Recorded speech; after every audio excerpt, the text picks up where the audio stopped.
everybody knows that, the sequel is always great. It should be. It is the next chapter. Confessions 1. It was a story that had to have 2 chapters because it's such a deep story. Here you are, you cheating on your girlfriend, you're going through the motions, and sometimes you just got to let it go. If you really feel like telling your woman the truth is going to take you to the next level of your relationship, which I found is not really the case, but it's best to be honest, and it truly does pay off to be honest, if not with yourself, because you're cleansing your soul of all of the things that you have wrong. It is the admission of sin. When you admit to the wrong that you've done, I think there's some fulfillment in that. Everybody can't do it, but if your relationship can truly withstand that, I think it can take anything. You can take anything on.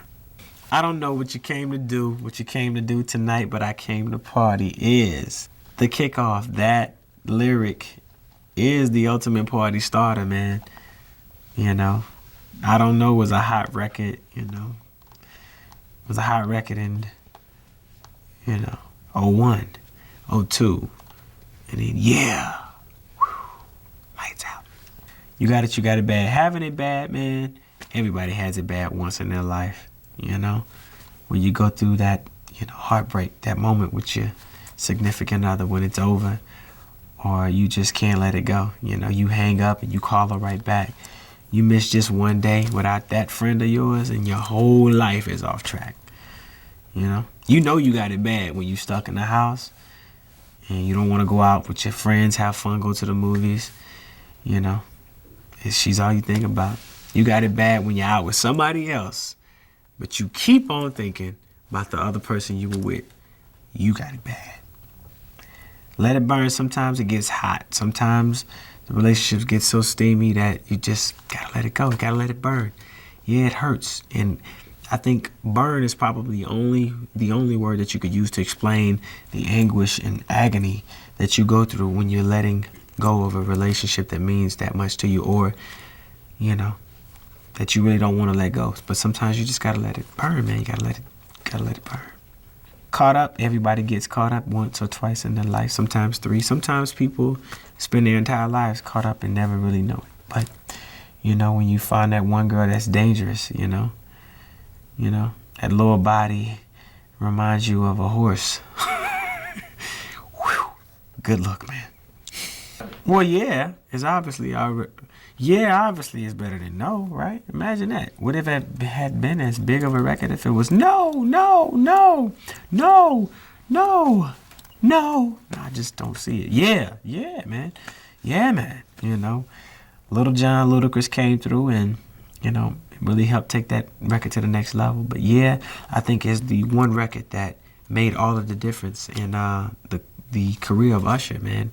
I hit records before, mounds of hit records, but that one record just, man, it was the thing that I'm so proud of, man. It was Atlanta, it was attitude, it was energy, it was everything that goes into and went into building this career, man. It was the first time I had truly came home.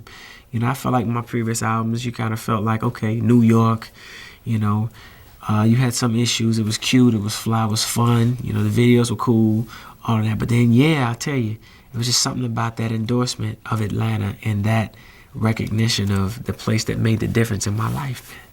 Yeah, man. My boo,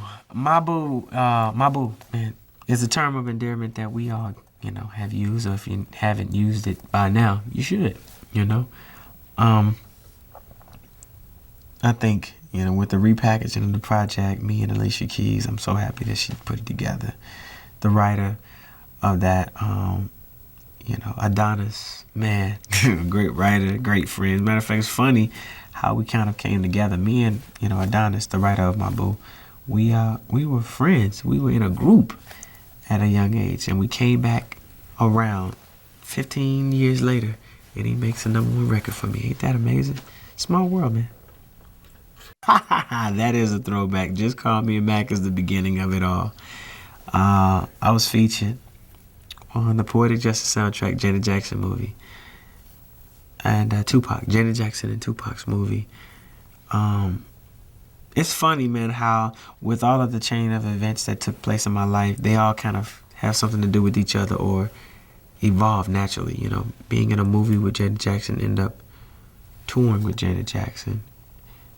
It's something magical in there. But just call me a Mac, man. You know, I hit the scene, and that was the first record of all of them, man. It made me want to leave the one I'm with was the record-breaking record that made a difference in my career for my first album. You know, I tried many different things with many different producers, and you know, I had a nice amount of success with my first album. I can't say I hated it. I'd say it was really the beginning. But My Way was the record where I decided to do things my way. So You Make Me Wanna, it being a subject or a topic matter that I feel like a lot of people could relate to, I wasn't the only person going through it. My Way was like my prerogative. My Way was like Thriller. My Way was more or less like Off the Wall, that breaking the ice record. You know, you knew Michael Jackson before from the Jackson 5 and everything that he had done. You know, he didn't even perform solo records, but when he put out Off the Wall, that was the difference. When My Way came, that was truly the difference. It was almost like that was my first album. My Way, I had my first big hit record. It was, you know, a very, very successful album, hot videos. I toured all around the world with Janet Jackson on My Way. It was like the beginning of it all. Even though I'd had, you know, moderate success before, My Way really, really, really made a difference in my career. Nice and so, another fly guy term, you know. You know, there's not one song that you could point to in all of my career that is who Usher is. I think that it is a collective effort of all of the records put together that make who Usher is. It is what I consider eclectic music.